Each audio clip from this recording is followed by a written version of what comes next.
50 ஆண்டுகளுக்கும் மேலாக ஒரு வலுவான தேசத்தை உருவாக்குவதில் சிறந்த பங்காற்றியுள்ள செட்டிநாட் சிமெண்ட்டுகள் உங்கள் இல்லத்து கான்கிரீட்டுக்கான தரமான படைப்புகள்.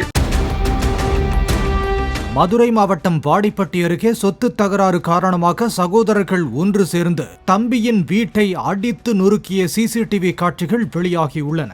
தம்பி கார்த்திக் குடும்பத்துடன் உறவினர் வீட்டு காதணி விழாவிற்கு சென்ற நிலையில் பூட்டிய வீட்டின் கதவு, ஜன்னல்கள் மற்றும் சிசிடிவி கேமராக்களை அவரது சகோதரர்கள் உடைத்ததாக கூறப்படுகிறது.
ஐம்பது ஆண்டுகளுக்கும் மேலாக ஒரு வலுவான தேசத்தை உருவாக்குவதில் சிறந்த பங்காற்றியுள்ள செட்டிநாட் சிமெண்ட்டுகள் உங்கள் இல்லத்து கான்கிரீட்டுக்கான தரமான படைப்புகள்.